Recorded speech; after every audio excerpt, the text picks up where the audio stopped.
this is part 2 of the other one with the table runner. And the other video shows it a little closer because I'm using my cell phone. This is my regular camera and it doesn't do us justice. This table runner, Natalya, let me get her name again. One moment, sorry. Her name is Natalya. Yes. Natalya with the melody of sewing, and she does a demo of how this is put together. And sorry for the music, I had to flip back to where her the melody of sewing thing was so I can remember the name. But it's a beautiful table runner. There is no actual pattern. She when you watch the video, it shows the measurements of everything she's doing, but again, she's not talking. It's, you listen to music or turn it down. There's actually no reason to have anybody talking. But the measurements that are being used is, like I said in the previous video, I'll pause this and then switch my camera. Hold on. Okay, there. That's a little better. Hopefully you can still see it in the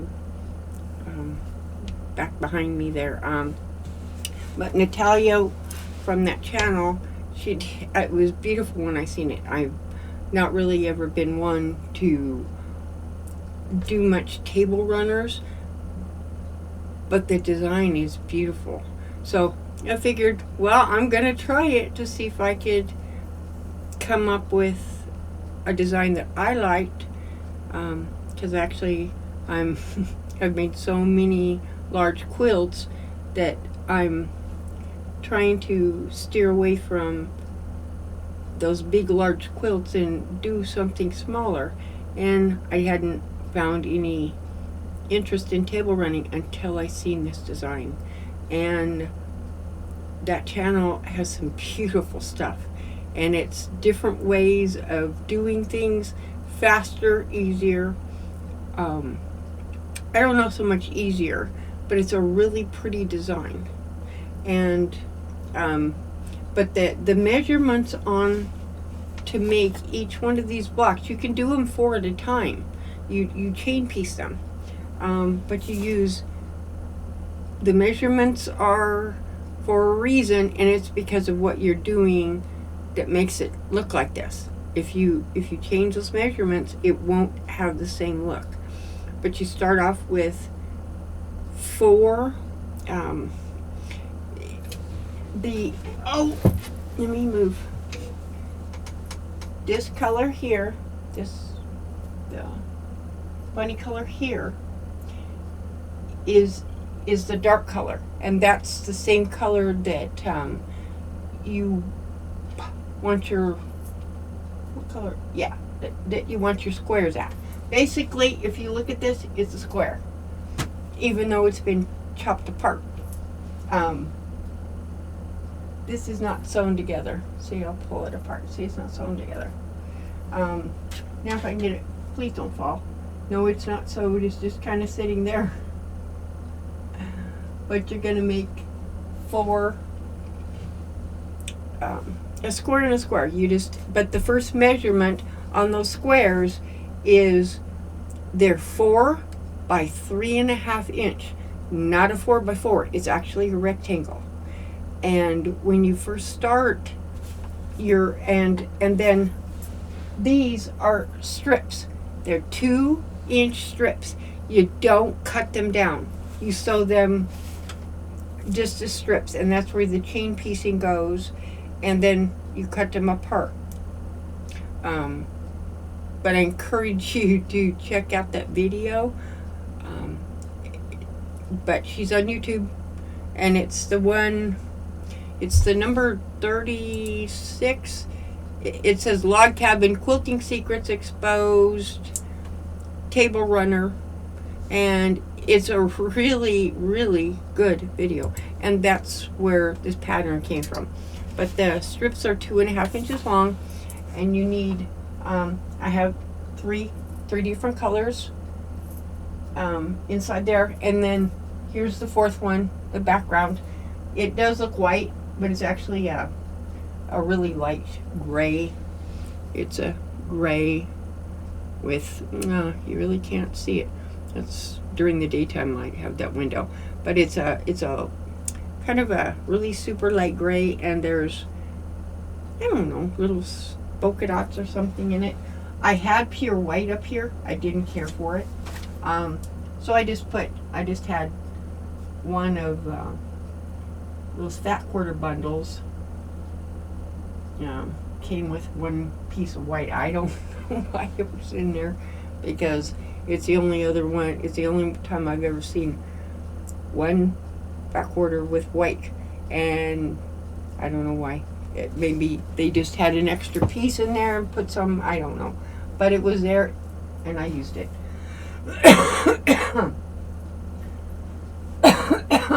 The other one I did using the traditional log cabin, the normal log cabin,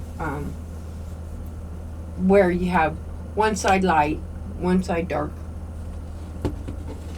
And this is the one I was talking about in my last video, that I was going to be making one where the blocks, and I'm going to turn this into, not as a quilt, but as a wall hanging. And I got to get it up here on this board and clip it, because it's big.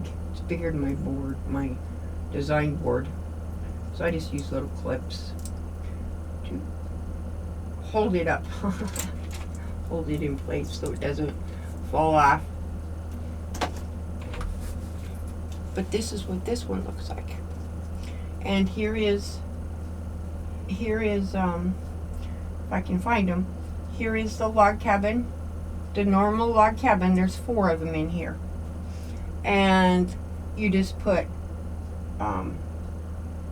you're just doing 2 darks. Normal log cabin, you have your background, and what makes this one unique is the fact that these strips are not the same. Like, I wanted the background, the dark, as the center of the quilt, or the center of this block. So these are 2.5 inches, this dark piece, but then the white is 1.5. That's what makes this look round like it does. So you have to remember whatever color. I mean, you could change this to where the white is this part, but if that's what you do, then the white becomes 2 inch and the background becomes 1.5. Or you could change that and have the bigger strips be 2 inches and the littler strips be 1 inch. I just chose because I knew what I was going to do with it, which is a wall hanging instead of a quilt top. Let me see if I can get it without knocking anything down. I don't want those coming down. But they're both done. Still log cabin, and this is what I decided that I don't know, I don't call it burnout on quilts, but making the big ones over and over, it's just and so I wanted to try something different, because then I started with the little I think Mama calls them mug rugs or whatever they're called. I made a few of those, and I was like, no, I need something that's unique, and those are both unique. But again, this is a regular log cabin. How most people do them: one side's light, one side's dark. The one up there, I was gonna cut a bunch out, but I didn't like the colors or whatever. But you start off with, let's pretend this is a square. Well, let me get a darker one so you can see. So let's pretend this is our, besides the strings, this would be our rectangle. And when you start it, you start your strips. Let's do a strip here. You start your strips from the short side, and when you're chain piecing, you're putting whatever you're sticking it to, like this. Does that make sense? And your strip is on the bottom, and you just one right after the other. When you have the 4 done, you just cut them apart, and you don't.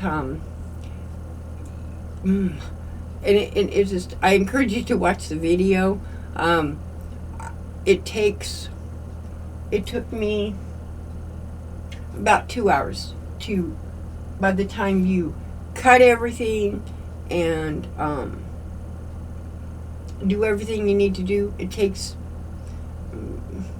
I think it was 2 hours and 30 minutes to put that together, because it's done a certain way.